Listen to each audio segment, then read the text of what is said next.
Welcome to the Brunch Club podcast, where we highlight amazing women.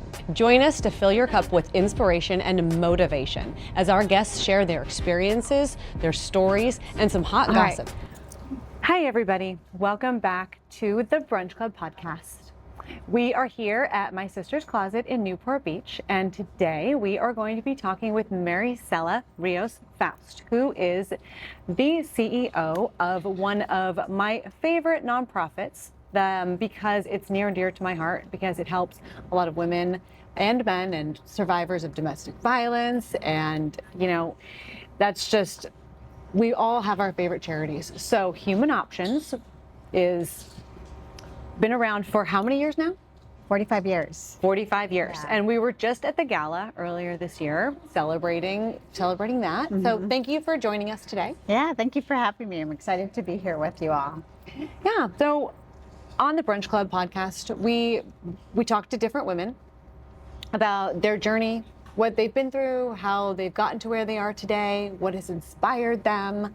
And basically, we want to share our stories so that other up-and-coming women can look at what we've done and say, well, if she can do it, then I can do it too, and provide that inspiration to others.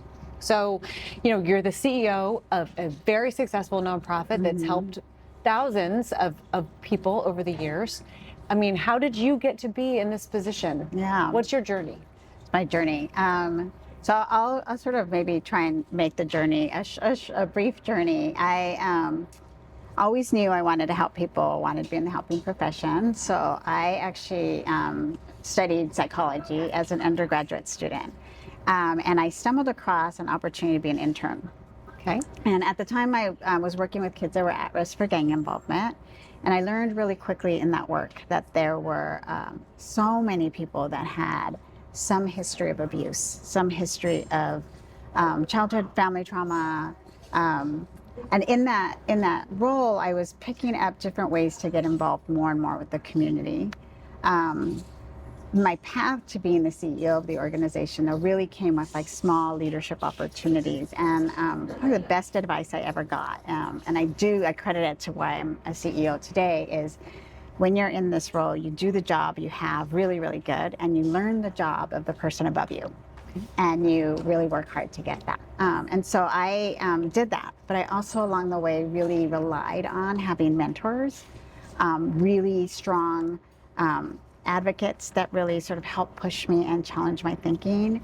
And at the end of the day, really worked with the team. You're only as good as the team that you work with. And so if your team is informing you, they really do help you get to that next level. So a lot of it was really, I think, for me, it's getting to know people, right? Being a person who is always trying to learn, always trying to support the leader above me, always supporting the leaders below me. But coming at social issues that were really important to me and to those around me from a place of heart and passion, and then doing what needed to get done to be a CEO with vision. So when you first started answering that question, I love that you said that I wanted to do the best at the job that was given to me at the time. Mm-hmm. And that reminded me of a saying like, no job too big, no job too small, right? So when I first got started in advertising, they said, well, okay, you can be the receptionist, and we need you to take out the trash and get the mail and get the coffee. And I was like, I'm gonna do that the best of anyone that's ever done it. I don't care if it's, you know, a menial job. I'm gonna do that great. And if I do that great, then they'll give me a better job.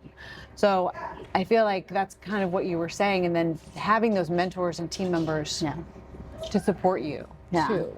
Yeah, it was really, right, having mentors matters a great deal, especially when you're in the nonprofit sector or in the business sector. You need someone who is going to teach you what you don't know, or if you have a certain mindset, they're going to challenge that mindset. And for me, it was really making sure that I was always thinking about what else is possible and thinking a little bit differently. So I never went into a situation like, I know this. And trying really hard to remind myself that, okay, well, this is making me really uncomfortable because I don't know it. But then doing what I needed to do foundationally to feel comfortable enough, right? Asking questions, being humble, being vulnerable, it was really key, because then people want to help you, and like you're helping each other succeed in that way. Okay, I love that. Like asking for help or saying like, I don't know what I don't know, right? That is really humbling instead of just pretending that you know the answer. Yeah. Right? Yeah. Can you give an example or story of maybe sometime when that happened? Yeah. Probably the more recent one, I would say. So I've been in my role as a CEO for 10 years now. I started my role as a CEO in 2016, almost 2017. COVID hit, right? 2019. Still fairly new in my role, and nobody had a playbook for COVID. Nobody understood what to do, and it's hard. But it's hard to be the leader of an organization. I'm reporting to a board. I'm trying to maintain confidence with the team, and I didn't know what to do. I literally did not know what to do. The shutdown orders came. And I thought, oh my gosh, I have to make sure our team can get to the emergency shelter. Right? We needed to be able to staff our emergency shelter to help victims. And I remember calling the chief of police of the city of Irvine, and I was like, Chief, I have like no idea what I'm doing. Like, can I send my people to work? Are they going to get pulled over? Like, what's going to happen?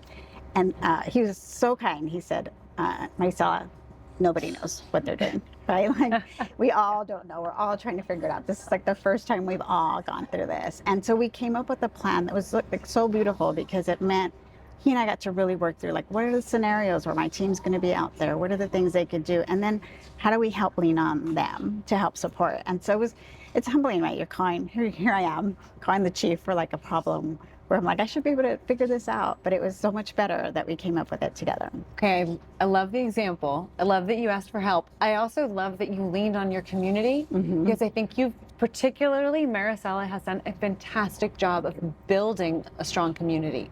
And the fact that you could just pick up the phone and call the chief, right? I mean, who just picks up the phone and makes that call? Like, sure, like, I mean, just, that's a big deal. I mean, you probably have a bunch of people that you could just pick up the phone and call because you have shown up for them. They have shown up for you. You've built this strength and trust and leadership in the community.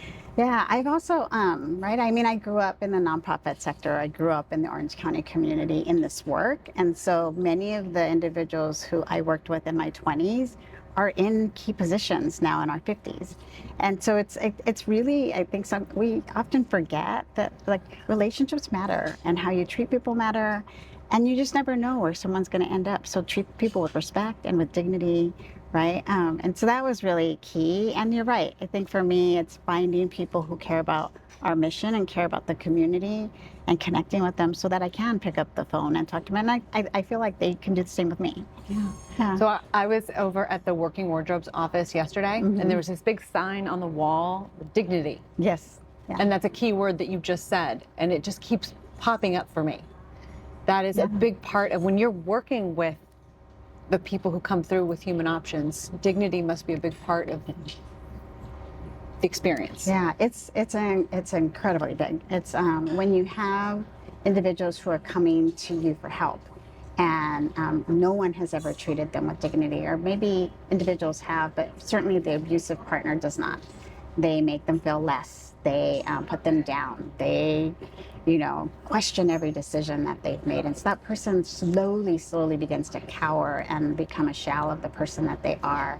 But when you respect them and you show them that they have power and that you care about them, I mean, that person starts to really like live into that, right? All of a sudden, it's like all of the messages that they've heard, you start to like crack some holes in that messaging so that they become who they are meant to be. I love that. Yeah. So, okay, I want to take a little bit of a pivot in our conversation and kind of put down the mission for a moment. And I want to talk about you as a leader and your brand and the difference between your public brand and your private brand, because I know you and I know you as a mother. I know not just as a CEO, but like, as a person. How do you balance that? Yeah.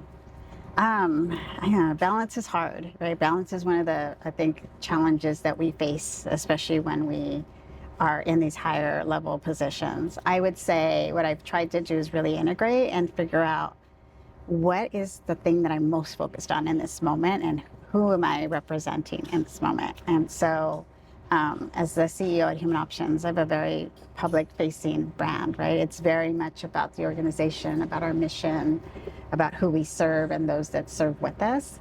And at home, I'm just a mom, and it's a big, it's a big job. And so I don't really mean to simplify to like say just a mom, but I think there's. But you're not the boss. But I'm not the boss, and that's exactly it, right? It's like you're not the boss, and there are days when I know nothing, right? And I think in those days is.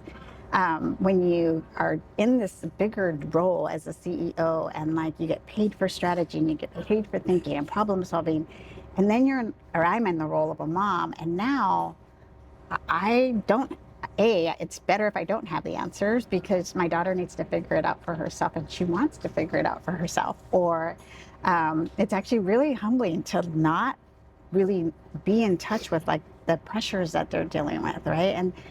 And so I think the balance really comes in for me is really recognizing when I'm bringing that work role in and I'm trying to be the person who's like coaching and mentoring and that's, it's great if I get to be that as a mom, but sometimes as a mom, I just have to listen and like know when to, be silent or when to hold space. And it's a learning. For sure. It is. I have this joke with my daughter. I say that I work for her because I think a lot of the times we are living our lives in service to our families, to our children, to our employees, and we really are. We're there to listen. Yeah. We're not always there to lead. Yeah. Well, I think you know this, right? When we I have the opportunity to volunteer a lot in the things that Nicole's involved in, and so she likes musical theater, so I volunteer. At sets and it's a humbling experience. Again, you're not in a leadership role. You're really there as a parent. You're in a supportive role at that point. And the volunteers and I have this ongoing joke, especially when we get kind of people ignore us or it's almost like you're not doing anything. It's like, well, like gosh, like I'm kind of a big deal outside of here. But I think again, it's just that opportunity to remember, like I think the biggest role that I play is as a mom, and it is a very humbling experience because it is meaning like making time and actually like being fully present when I'm there. Yeah. Yeah. I can relate. I think other women who are watching this who can probably relate with exactly what we're going through. Yeah. Another relatable topic that I feel like a lot of women go through, and men too, but a lot of women for sure, is when you are building up your reputation, you are building up your career, whether it's as a mom or it's as a teacher or as a business leader. Talk about imposter syndrome. Yeah. How did you get through that? Yeah. I don't know that anybody ever really fully gets through it. I think for me, it's leaning in on the strengths that I have in order to work through imposter syndrome. So an example would be, I sit on the Continuum of Care Governing Board for Orange County's housing program. And there's so much I don't know. There's so many things I don't know about, like the county's doing, what the federal is doing. But the imposter syndrome is, here I am in a leadership role. I am doing my best to make sure that we are advocating for our unhoused population. And that's like daunting when I'm like, I don't know how to answer that. There's so many people that know better. So the imposter syndrome for me triggers the like, how can I get good enough at this? And what do I know? And how do I bring that into the situation so that I can do my best? And I think a lot of individuals think about fake it till you make it. And there's something about fake it till you make it that it's good. But for me, fake it till you make it always makes me feel like I'm not being authentic. So to be authentic, I lean into learning and curiosity, right? And being really honest from like, I don't really know what we're talking about, or I don't know enough about this, but it sounds like, and then trying to unpack it enough to be meaningfully contribute to that. I like that. I like the meaningfully contribute. It reminds me of the fact that everybody has their gifts that they're bringing to, to a team, right? Like we work as a team. Everybody has their different strengths and weaknesses and experiences. So I like that. That makes a lot of sense for me. I want to go back to a minute. We talked about dignity as a word, but we also sometimes set a word or an intention that is ours for the year. And I know we talked a little bit about that. Yeah. And What's your word of the year? Yeah, purposeful. Okay. Everything that I do is really around thinking about like what's the purpose, like with what purpose are we doing this activity, what's the and with that it helps really set the tone for how we engage with that. So if my purpose is to help someone feel heard or seen, are my actions matching that? So we use the example of being a mom. I really do want to hear and see and understand.